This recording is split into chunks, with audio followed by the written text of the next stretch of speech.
Meet Savorista. They have premium craft decaf and half-calf coffee with bold, rich flavor. Made from high-altitude, hand-picked Arabica beans and naturally decaffeinated with water or sugarcane processes, and there's no harsh chemicals. But if you think chocolate, caramel, citrus, even bourbon pecan and mint and mocha, it's small batch roasted, literally so good, customers call it the best decaf they've ever tried. Better sleep, less anxiety, all the flavor. Use our code INFOGO to get 25% off at checkout at savorista.com. You can also find that link in the show notes. Hey, William, do you love craft beer? Yes, I do. We If you're can, looking for the perfect gift for a beer lover or just want to show off your brewery pride, the Harpoon Shop has something you won't find anywhere else. and here's something special just for our listeners.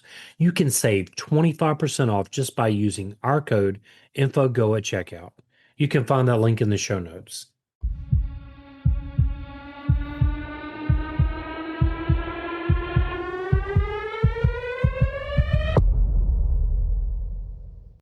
Welcome to the podcast. I'm William. And I'm Kat, And that makes this Info on the Go. feeding your curiosity with every show. So, Kat, I know that you've heard a lot about crazy stuff from the past, right? Like snake oil salesmen and stuff like that. Oh, yeah. Oh, yeah. So, I guess this episode is really going to be, we really could have titled it Chasing Youth in the 1800s, maybe? Yeah. Yeah. Okay. Why don't you do that? Why don't you set this one up? Imagine this. A wealthy Victorian woman sits in her ornate boudoir, sunlight glinting off gilded mirrors. She dips a delicate brush into a small vial of thick, shimmering liquid and applies it to her face. They say it's made with snake venom, she whispers to her maid, and it will smooth away every wrinkle, every trace of age. Can you picture that scene? The mix of hope, fear, and a little bit of danger, all in the pursuit of your youth? Oh my gosh. I was sitting there thinking about powdered mercury. Oh, man. Anyway, people have been, by the way, you did an amazing job on the setup. Oh, thank you. People have been chasing youth for centuries, from herbal potions of medieval Europe to, well, the exotic rituals of the Far East. And they've all been in search for eternal vitality. And it has been purely about vanity. It's about power, status, and survival. In the 1800s, one of the most sensational ideas, well, it took hold with serums made from snake venom. And yes, venom, which is deadly enough to kill in seconds, was rumored to hold the secret to turning back time. Now, why did this idea capture imaginations? Partly because the 19th century was obsessed with appearances. 19th? Is it just the 19th century? I think it's throughout time. Yeah. I mean, because if you think about it, the Americas was discovered looking for the fountain of youth. Right. Right. Ugh. And it's been some wild trends throughout history. Oh my gosh, chocolate. So anyway, I think we are doing a history of makeup episode, so stay tuned for that. Oh, absolutely. That's on the books. It is on the shopping list for sure. Beauty was tightly linked to social position and marriage prospects, especially for women, of course. And science was beginning to promise that nature could be harnessed, tamed, and transformed. Doctors, chemists, and entrepreneurs all jumped in, claiming they could isolate life giving compounds from snakes, snake skin, or even the fangs themselves. But wait, there's more. Isn't there For always? Yeah, for 3 easy payments of 19.99, we can sell you eternity.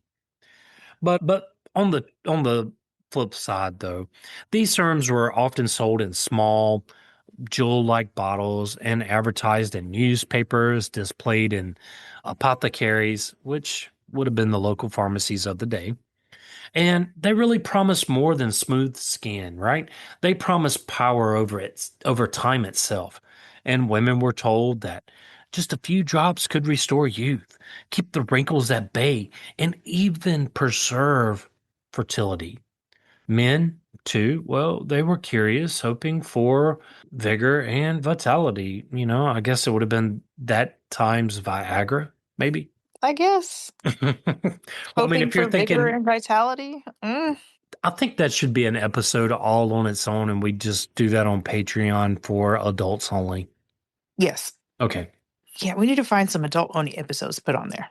Mm, You know, give us your suggestions. absolutely. Facebook, email us, text us, whatever you want to do. Yeah. But it wasn't just about vanity. Snake venom serums reveal a lot about eras, ideas of science, and trust. People wanted proof, but science was still young. Chemistry and biology were exciting but mysterious, so a dash of danger made these testaments seem credible. If a substance could kill you, maybe it could also make you immortal. If it could kill you like radium, I don't know. I'm just throwing some stuff out there. Uranium, lead, Yeah. mercury, Oh my gosh. Asbestos, asbestos, yeah. whatever. We've already decided I cannot speak plain language, right? Maybe you're just not speaking your like body's correct language. Who knows? I don't know. I'm Southern. Whatever. I put an R on everything. So there, matey. and and a random W in the middle of things. I really do that. Hmm. But there's also a story about gender and power here because the pressure to stay young, well, it was really mainly placed on the women of the time, linking beauty directly to their social and economic opportunities. At the same time, these exotic remedies were often sold by men, scientists, doctors, or, well, what we would call quacks today. And they really were turning female desire into profit. It's kind of a mix of hope and, well, just exploiting the strangely modern everything that a woman really wanted during the time. Really just Yes. exploiting what women wanted, selling them on, hey, we can give you X and make you stay young forever. I mean, they still do that today. I'm not buying into it though. I refuse. I mean, and I feel like unless you're really good with a skincare routine, you really don't need that much foundation. Or you can just do like me and just whatever. I just whatever it. I don't have time for that. Occasionally I'll dress up though. Occasionally. The snake venom craze eventually ended, giving way to other elixirs, cosmetics, and modern dermatology.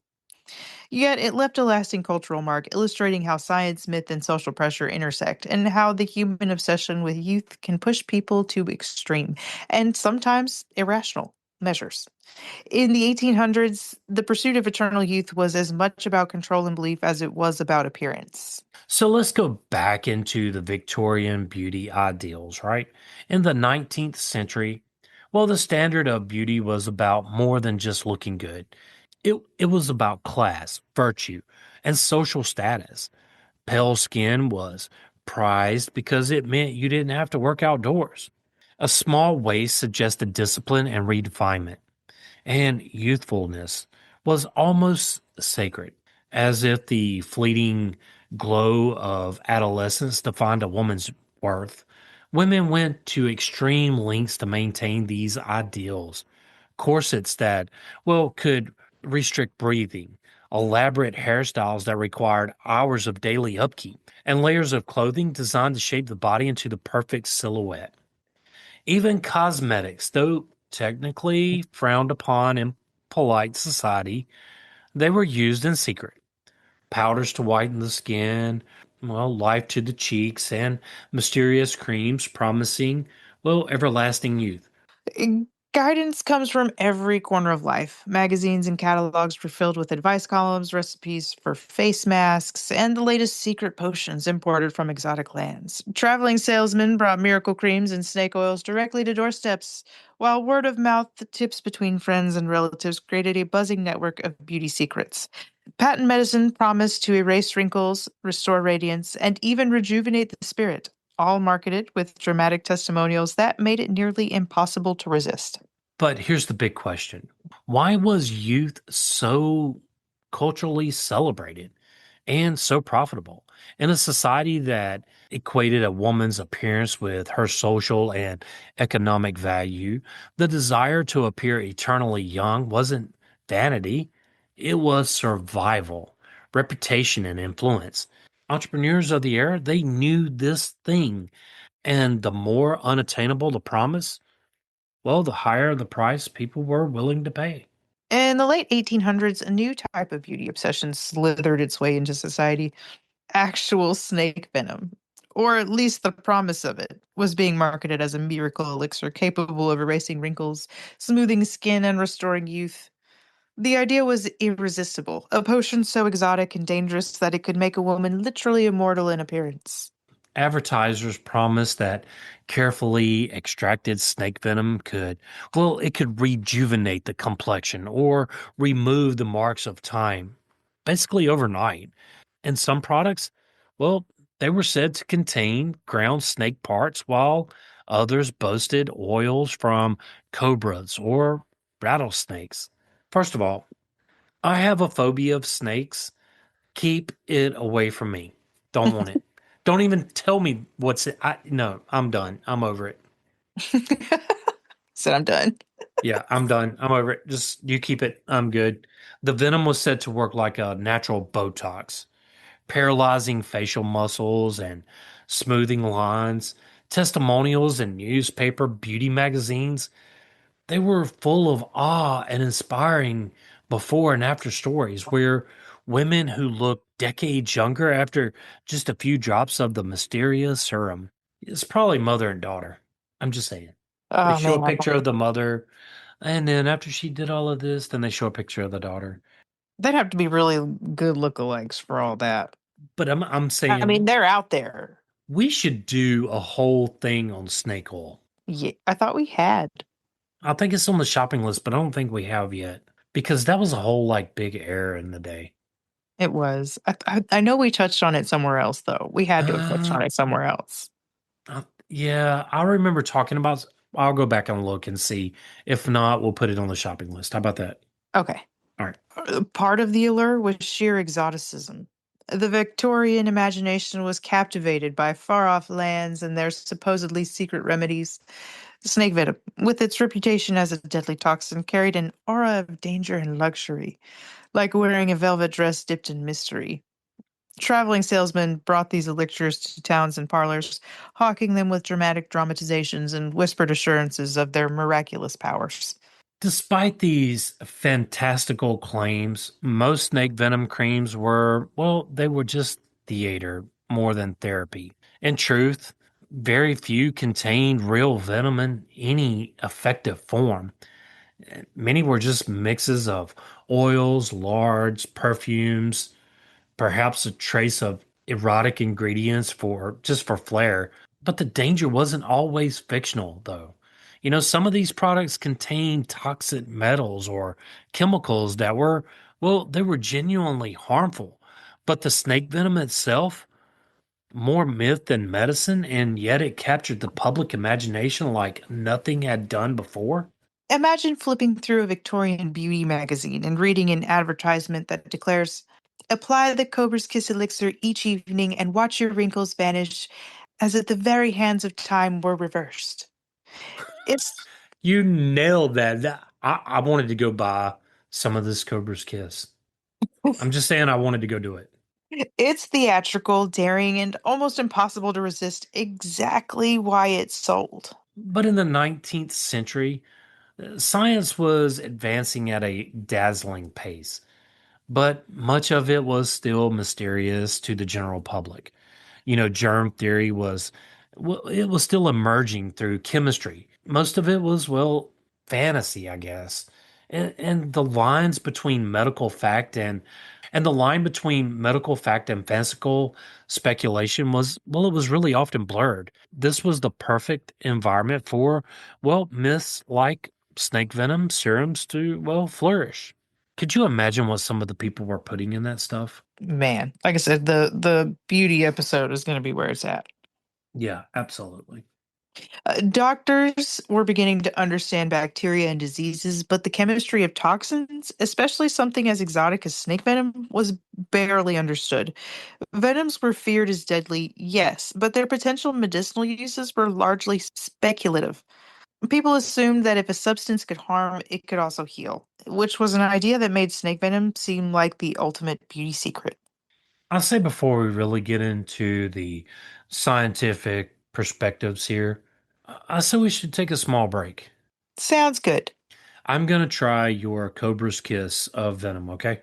Okay, I don't know if you can find it anymore, but good luck. If I survive, we'll be back. All right. Cat, all it did was, Stay with us. We'll be right back.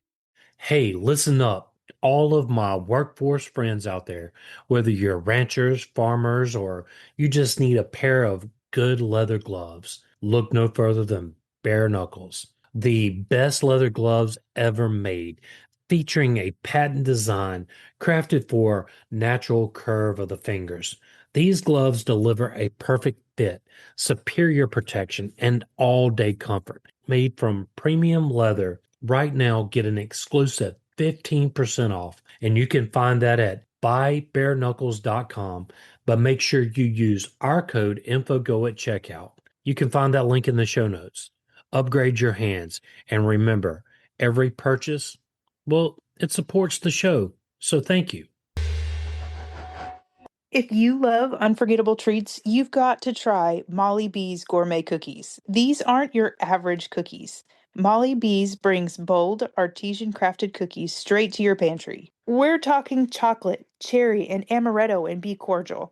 Earl Grey, lavender, white chocolate, and lemon glaze in the tea. Even maple, bacon, whiskey, and white chocolate in the Boss Man. Founded by a single mom from Alaska, Molly Bees has become a national sensation. You get 10% off any product using our code INFOGO at mollybees.com. Find the link in the show notes. We break out in hives. Well, make sure you go get that checked at some point.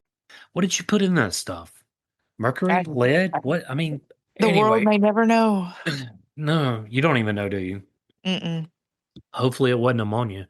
Some of the earlier researchers, well, they really did study snake venom, but mostly in relation to bites and antivenoms, not for cosmetic applications. There was no real evidence that venom could erase wrinkles or reverse aging. Yet, in salons and parlors across, well, the world, the myth persisted because it sounded convincing. A substance so potent and so rare, well, it must work wonders. So, science itself became part of the marketing spectacle. Vendors would brand their products with laboratory tested or recommended by physicians, even if those claims were exaggerated or entirely false. The public was eager for beauty solutions and armed with only partial knowledge, but eagerly bought in. Eagerly bought in. Eagerly. You know, historians have often said that Victorians were so fascinated by the frontier between life and death, health and danger. Well, snake venom, it just kind of straddled both worlds, which is exactly why it became such a compelling beauty myth. The combination of partial scientific knowledge, exotic ingredients, and the public's desire to defy aging made snake venom a marketing dream. People weren't just buying a cream, they were buying a story, a promise, and a brush with danger that made them feel modern, elite, and almost magical. Mm, modern, magical, elite. Some strange kinks going on here. In the 19th century, beauty wasn't just personal, it was big business. And nowhere was this more apparent than in the marketing of exotic remedies like snake venom syrups. Because advertisers, they understood that women, well, the insecurities were a gold mine, and they knew exactly how to sell promise of eternal youth. Because back then, beauty was everything. No wrinkles. Wear 50 tons of clothes and put this on and pull it so tight that you can't breathe or even sit down. The 50 tons of clothes part. Yeah, I mean, because you had your pantaloons, usually some stockings, and then you had like a little petticoat type skirt thing, and then you had a different cage type skirt thing, and then you had another skirt thing on top of that, and then you had your actual skirt thing. And Not to just mention any other extra embellishments. and just think some of that stuff was wool. Oh, Mm. newspapers, magazines, and mail order catalogs became the battlegrounds for beauty supremacy. Ads were bold, dramatic, and full of testimonials. Letters from satisfied customers, accounts of miraculous transformations, and before and after illustrations that made every wrinkle seem like a tragedy waiting to be erased.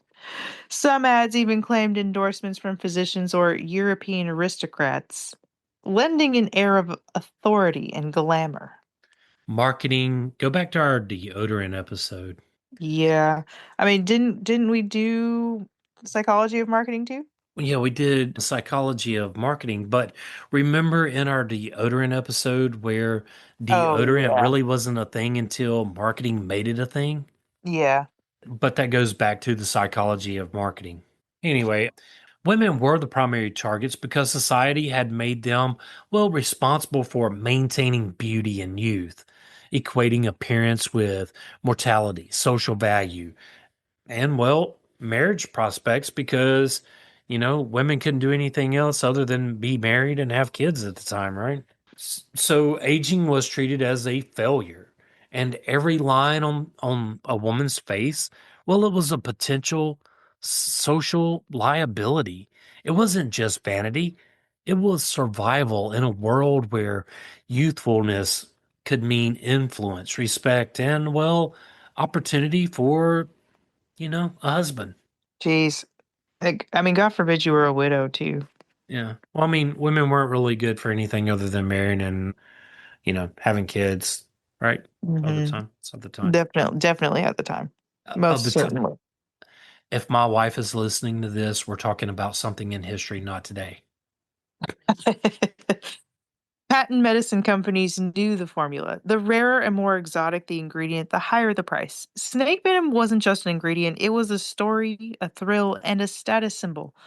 For a few shillings, a woman could feel as if she were buying a touch of danger, sophistication, and science, all bottled into a tiny serum.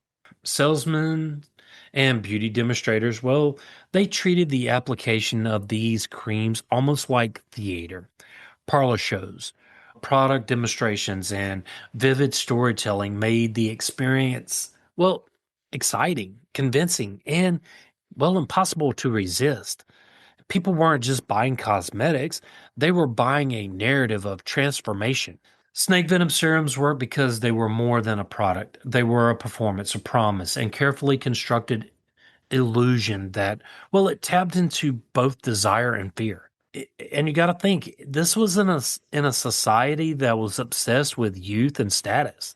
The combination of exotic allure, pseudoscience, and pervasive marketing, well, it just really made this product irresistible. By the late 1800s, snake venom serums had achieved legendary status, but how much of it was fact, and really how much of it was fantasy? The truth is, very little of what was advertised held up under scrutiny. Most of the so called snake venom creams contained little more than oils, animal fats, perfumes, and sometimes a trace of exotic sounding ingredients. The venom itself, if present at all, was in such tiny amounts that it could do nothing to paralyze muscles or even erase wrinkles. In reality, the dramatic effects promised in advertisements were entirely imagined or the result of lighting, makeup, and good storytelling. But there were some health risks. While the venom might have been harmless in small amounts, many of these products carried, well, real dangers because you had lead, mercury, arsenic, and they were all common in cosmetics, and prolonged use could cause skin damage, poisoning, or worse. Some, even if the snake venom was mostly myth, the promise of beauty could be, well, really hazardous. Historical records reveal occasional incidents of poisoning or severe skin reactions caused by unregulated creams and elixirs. Newspapers of the era sometimes ran sensational stories warning the public, but these warnings rarely slowed the craze. People were willing to risk health for the dream of ageless skin. Snake venom, it worked because it really captured the imagination. Danger, exotic. It was a story people wanted to believe, a tiny drop of a mysterious substance from far off land. Well, it can make you beautiful, youthful, and almost magical. The combination of fear, fantasy, and hope, it was just really irresistible at the time. Probably still is today. Yeah, I mean, for sure today. For sure. What this tells us is timeless. People have always been drawn to beauty secrets that promise more than science can deliver. The snake venom serum wasn't just a product, it was a cultural symbol of desire, ambition, and the eternal pursuit of youth. The pursuit of youth and beauty didn't start or end with snake venom serums. Humans have always been fascinated by the idea of turning back time, and history is full of dramatic and often dangerous beauty experiments, which is why we're going to do an episode on cosmetics. Absolutely. All right. Ancient Egyptians used lead based face powders.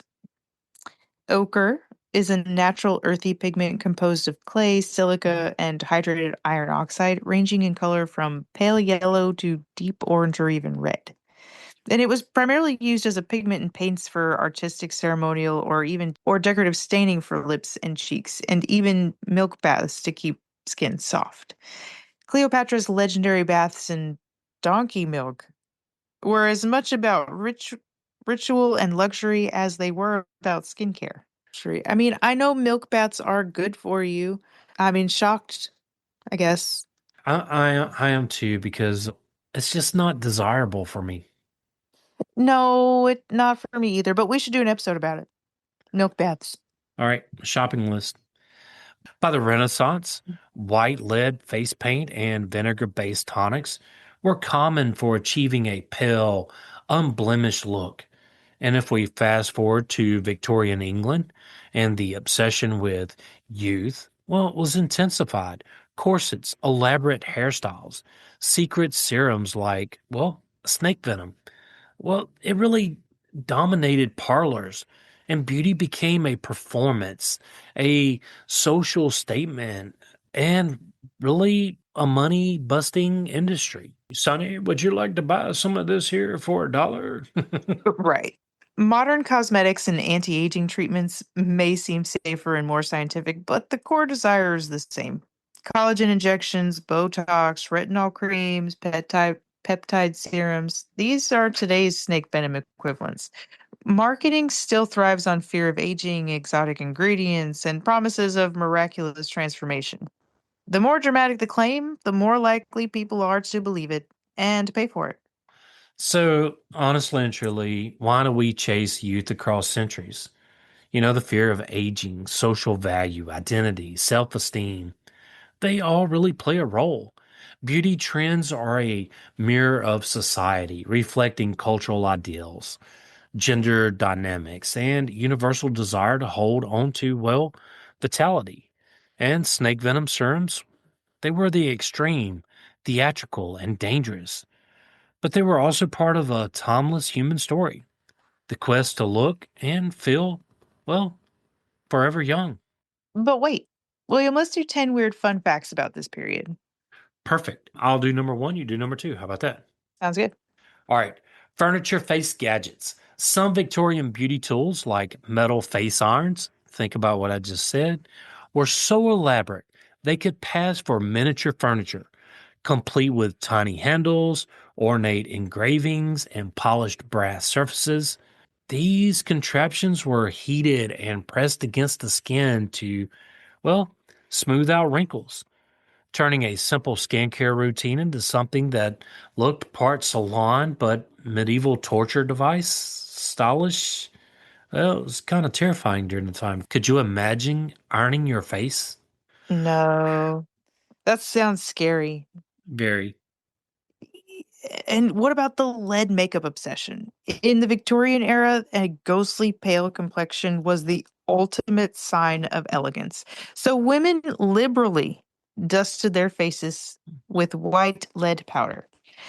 Some even applied it daily, believing the paler, the prettier, despite knowing it could cause hair loss, skin sores, or worse, delirium. Parlors and boudoirs were filled with the scent of chalky powders as ladies carefully applied it with delicate brushes, blissfully ignoring the toxic consequences. Nothing says beauty like risking lead poisoning for fashion's sake, or, skin sores that never heal. There was that Queen Victoria? Yeah, I mean the snake venom's not looking too bad at this point. Right. Because I'm pretty sure whatever you gave me is going to clear up soon. Yeah. No, Just so our listeners know, we're just playing around. She didn't really give me some kind of snake no. oil Mm-mm. because I'm still breathing. Right. Did you say right? Right. And no skin sores, no delirium that I know of Oh, yet. okay, anyway. What about snail slime creams? Yes, you heard that right. Victorian ladies swore by snail slime as a miracle for, well, erasing those wrinkles. Long before modern snail serums made a comeback, they'd carefully collect the slime and mix it into creams, smearing it all over their faces in the hopes of, well, being youthful again. Yeah, it's a little gross, perhaps effective, who knows. Entertaining? Absolutely, because I would love to see that. Man, my face right now, it's stuck in a look of disgust And and we've covered this, confusion. and we've covered this next one somewhere. I think probably in our Belladonna episode. Yeah, I'm almost certain of that. So, Belladonna eyes. The mysterious wide eye look of the era came at a price. Women used belladonna drops to dilate their pupils, giving them a hypnotic allure. But overuse could lead to blurred vision, eye pain, or even permanent blindness. Parlors glimmered with beauty, but some of it came with a literal eye-opening risk. Oh man, I mean, this just the stuff of this time is just Oh, it was wild and unhinged times. I mean, every time we touched on the medieval era, I'm like, here we go. yeah. How about the vinegar hair rinse? To tame the frizz or add some shine, Victorian women rinsed their hair in, well, vinegar. The result? Glossy, luxurious locks with lingering tang that made one's hair smell like well, kind of like a salad dressing but imagine entertaining a room full of ladies being hit with the smell of vinegar. I mean, it works. It really works, and it also helps your scalp. But then I would also follow it up with a normal shampoo. I would be like, do y'all have any raspberry vinaigrette? But yeah, no, I have used vinegar on my scalp before for dandruff purposes. It does not smell the greatest, but it works. What about those arsenic beauty pills? Tell me more. Can I get them for 19.99? Probably. Oof. They promised clear skin and a radiant, youthful glow. Ladies would swallow them daily, believing a few milligrams could turn back the clock. Too many, though, and you'd glow permanently in ways your doctor definitely wouldn't approve. Beauty has never been so dangerous. I like how you kind of would glow permanently. Okay, how about a perfume mask? Women sometimes wore gauze masks soaked in perfume to keep their faces fresh. It was a fashion statement, an early attempt at aromatherapy, if you will. And it was a makeshift barrier against dust and, well, city grime, all rolled into one. The sweet smell of charming until, well, the perfume lingered a little too long. Then we have the butter based face masks. Fresh cream and butter weren't just applied for cooking, they were applied to the face as rich, moisturizing masks. Victorian parlors smelled deliciously dairy like, but whether this buttery concoction made skin glow or just attracted flies was really up for debate. I think it just attracted flies. Yeah, I'd rather go for tallow, okay? Wire bust supports. Corsets already push the limits of comfort, but Some hidden wire contraptions designed to lift and, well, shape the bust with almost mechanical precision. Women endured tight lacing and steel ribs, all in the name of perfect silhouette. Painful? I don't know. I never wore one, but I would say absolutely. I would say so too. I mean, just judging by wire bras today. Ye- What about those snail shell and cat hair combs? Hair combs were crafted from exotic materials, including polished snail shells or surprisingly stiff cat hair bristles. They were said to give hair extra shine, but they also served as conversation starters at social gatherings because nothing sparks gossip like brushing your hair with a comb made from a mollusk or a feline. I said let's just end this thing because I am to the point to where I just have to go back and question humanity. This wasn't as bad as the terrarium, maybe? None of it would really surprise me, but it is pretty bad. The more you know, right? Yeah, the more you know. If you would like to support this podcast, tell a friend and help get the word out. If you'd like to help us keep the show going, you can do so at Patreon. The link is in the show notes. Kat and I want to say thank you for listening. Yes, whether you've been with us for a while or are just tuning in, thank you. Yep. And you can join the conversation over at Facebook at Info on the Go, Share with us your show ideas. or you can just simply ask us a question. You can follow us wherever you get your podcast. You can also send us a text using the link in the show notes or leave a review. It really helps others find us. You can also email us at Info on the Go podcast at gmail.com. till next time. Stay curious.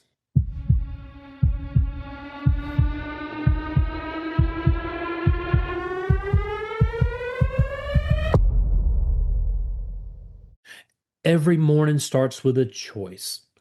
Don't settle for just coffee. Rise up with strong coffee. Meet the world's strongest cup of joe. Strong isn't just a drink, it's a movement. And strong stands for striving to reach our natural greatness. Born from one simple need to be better. They rebuilt coffee from the ground up, infusing organic coffee with collagen, protein, nootropics, and functional ingredients that fuel your body and sharpen your mind. There's no crash, no compromises, just clean energy, focus, and flavor that fires you up. Whether you're chasing kids, chasing goals, or chasing greatness, don't just wake up, rise up. Strong coffee, the world's strongest cup of joe, for a world ready to be better. Use code INFOGO at checkout to save 15%.